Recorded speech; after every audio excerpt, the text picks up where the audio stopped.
Rice versus wheat. The choice between rice and wheat is based on several parameters. They are compared on their calorie content, nutritional value, weight reduction potential, sugar control, gluten component, etc. For any weight loss plan to be successful, it is often recommended to cut down carb intake and increase the consumption of protein. But in a country like India, every meal is loaded with carbs in the form of rice and chapatis. Restricting the intake of this nutrient can be a challenging task. It is impossible to shun them completely from your meal. All you can do is eat in moderation. Let your personal preference or what you're in the mood to eat lead your decision about wheat versus rice. As long as you choose whole grains, rice and wheat have similar profiles with just a few differences. Wheat has much more of one important vitamin and a bit more of certain minerals, while rice might be a better choice for those with celiac disease.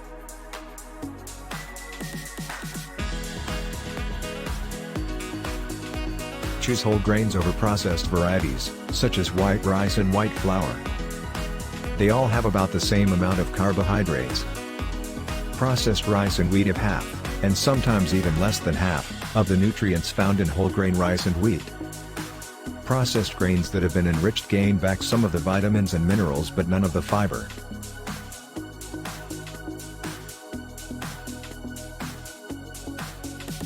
Brown rice and whole grain wheat have about the same amount of minerals. Wheat bran bread has slightly more calcium, magnesium, phosphorus and zinc. But you can count on getting 3 to 9% of the recommended daily intake of all four nutrients from just one slice of either rice or wheat bran bread. Both give men 12% of their recommended daily intake of iron, while women get 5%.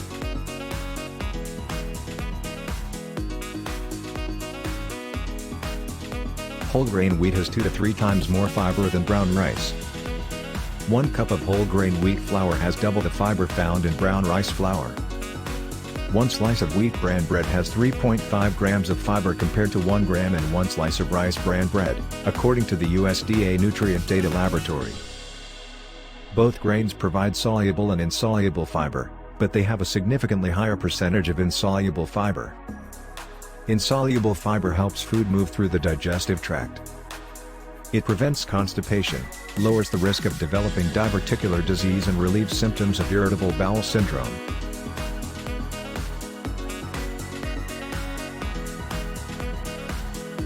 When it comes to vitamin content, brown rice and whole grain wheat have similar nutritional values, except for folate. Source of energy. Both grains are a good source of energy, providing thiamine, niacin and riboflavin. They both have a small amount of vitamin E. But whole grain wheat is a better source of folate. 1 slice of wheat bran bread provides 14% of the recommended daily intake of folate. That's almost double the amount in 1 slice of rice bran bread. Folate removes homocysteine from the blood, which may lower the risk of cardiovascular disease. Folate is also essential for the creation and growth of new cells, making it especially important during fast periods of growth in pregnancy and childhood. Phytonutrients. Both grains provide phytonutrients called lignans, but whole grain wheat has 3 times more, according to Dietary Fiber Food. Lignans are converted into substances that are similar to estrogen. These phytoestrogens are weaker than the body's natural estrogen, but they bind to the same receptors. If your estrogen levels are low, lignans can increase total levels. If estrogen levels are normal, the weaker phytoestrogens may lower total levels when they bind to the receptors and displace natural estrogen.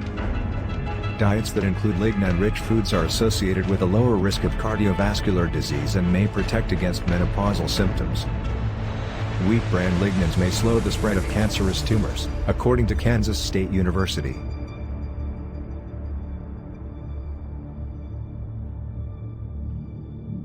Wheat contains gluten but rice doesn't, which means that there's no contest between the two if you're following a gluten-free diet.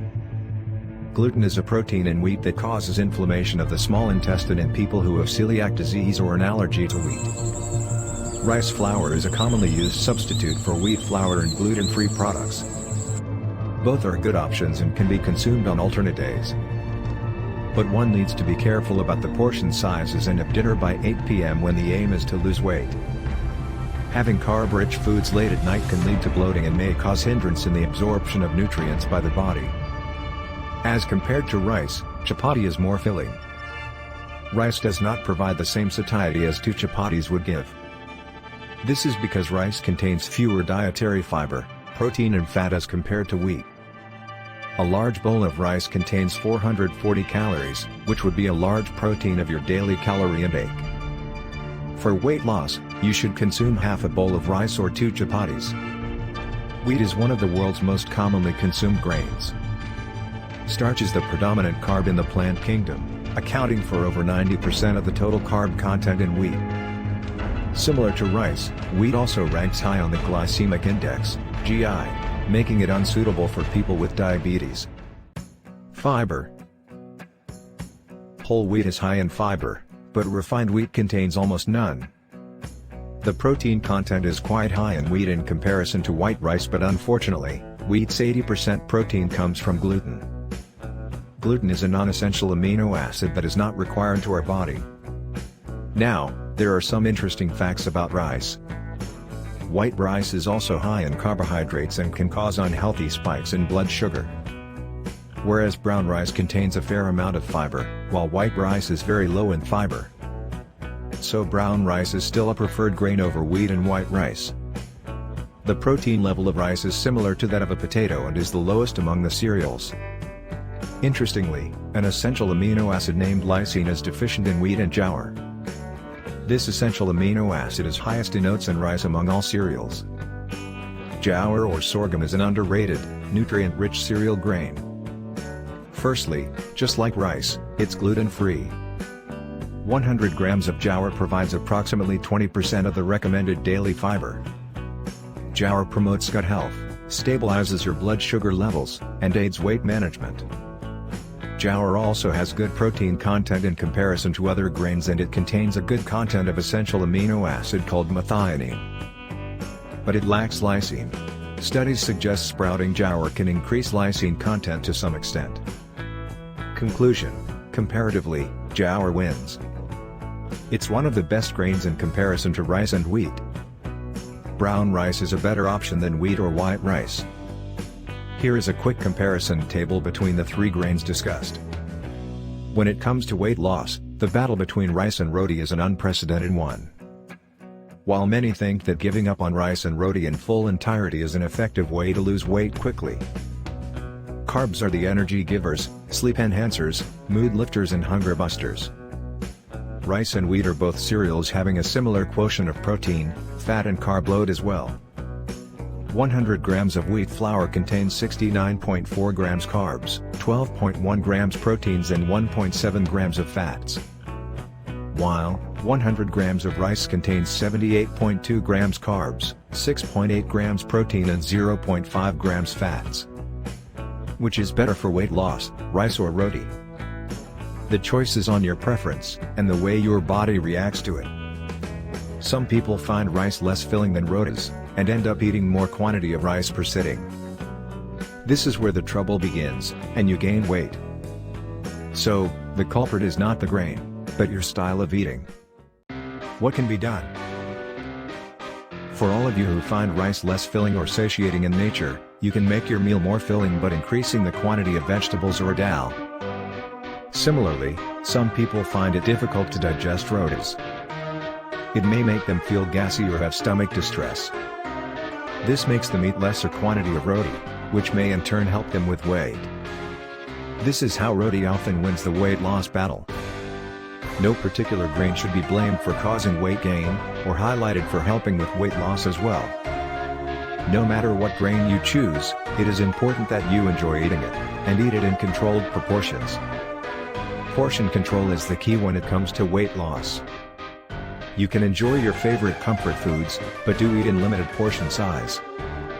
You must eat only till you are 80% full. Eat your meals without any distractions like your phone, TV, book, newspaper or laptop. This will help you to focus on your food and also prevent overeating. What is more safe and healthy, rice or wheat? Authors are Nagrathna PKM, Joseph Vinod and Naresh K. They are from the Department of Pharmacology, Karnataka College of Pharmacy, India. This was published on March 31, 2017 in the International Journal of Complementary Alternative Medicine.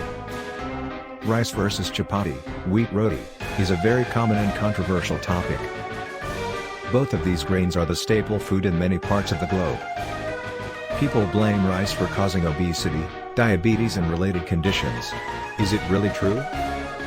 Basically, we most commonly use polished or white rice, which looks white due to the removal of fiber-rich outer covering, husk and bran. During this process, most of the micronutrients, vitamins and minerals, are washed away. Thus white rice is devoid of B-complex vitamins, iron, calcium etc. Whole wheat flour, the main ingredient in chapatis, is high in fiber, unless sieved, protein and minerals like iron, calcium, selenium, potassium and magnesium. Thus, nutrient content-wise, chapatis are healthier than rice. Brown or unpolished rice could be a good replacement for white one which retains almost all micronutrients. Some other important considerations are: chapatis are higher in sodium and potassium content. Rice doesn't contain any sodium, unless salt is added, and contains very little potassium. Thus, for people on sodium and potassium restricted diets, rice could be a better choice than chapati. Rice is easy to digest as it is low in fibers. Thus for people with loose stools or diarrhea, indigestion etc. rice is a good choice. For people who manage their diabetes diet plan, eating whole wheat chapati is a better alternative. White rice has a higher glycemic index than chapati, which means, it increases blood sugar more rapidly. Thus chapati is considered a preferred option for diabetic individuals. Weight loss. For those who are overweight and obese, chapati is a better choice as it contains more fibers. Eating rice more often, more in quantity and especially at dinner can lead to weight and fat gain. Glycemic index of wheat and rice are similar when consumed as part of a North Indian mixed meal. Is another study by Shrikant Iyer and S.V. Madhu, published in the Indian J Endocrinology and Metabolism dated 2020 May to June. Wheat is preferable over rice due to its lower glycemic index, GI. It is not known if the same is true when these staples are a part of mixed meals. Hence compared the glycemic responses of wheat or rice containing mixed meals. Glycemic index, GI, classifies sources of carbohydrates, CHOs, according to their effect on postprandial glycemia. Therefore, recommendations based on glycemic index rather than carbohydrate content alone are considered more rational. And low glycemic index foods are preferred in diabetic patients. However, some recent recommendations have advised against the use of glycemic index in dietary management of diabetes, as the glycemic index of individual foods are not maintained in mixed meals. Also, no study has shown long-term benefit of low glycemic index foods among diabetic patients. It has also emerged that average carbohydrate content of food should form the basis of determining their glycemic index, rather than total carbohydrate content as has been practiced in the earlier studies, which has resulted in an overestimation of carbohydrate content in foods. There has been a preference for advising consumption of wheat over rice for a diabetic patient owing to its lower glycemic index. A strong association between deleterious effect of white rice consumption and type 2 diabetes mellitus, T2DM, has also been reported from India. However, a diet prescription only advising wheat products not only limits choice of cereal consumption for diabetics, but also affects compliance of those who have been brought up consuming rice traditionally as a staple. Although it is widely known that glycemic index of wheat is lower than that of rice, there are no studies which analyzed glycemic index in these cereals based on average carbohydrate content, to the best of our knowledge. The glycemic responses that wheat chapatis or cooked rice elicit as part of mixed meal may not reflect their glycemic index determined when they were consumed alone.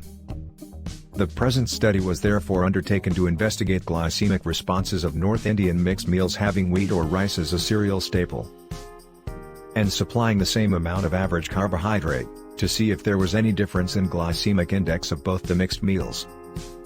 The present study found that the glycemic index of the mixed meals with chapatis made from wheat and that with rice were not significantly different. This indicates that when wheat and rice having same amount of average carbohydrates are exchanged as a part of a mixed meal, glycemic indices of both the meals is similar. The results of this study have implications for dietary recommendations for patients with type 2 diabetes mellitus, as they imply that rice may not aggravate hyperglycemia and will have similar glycemic response if it is exchanged for equivalent amount of average carbohydrate derived from wheat in a mixed meal.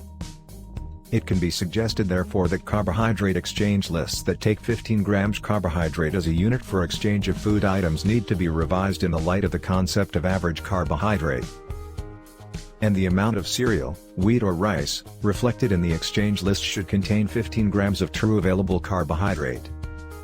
The present study found no differences in glycemic index of wheat chapati and rice-based mixed meals with equivalent average carbohydrate content of the staples. The recommendation that wheat chapatis should be preferred over rice in diabetic diets may need to be reviewed.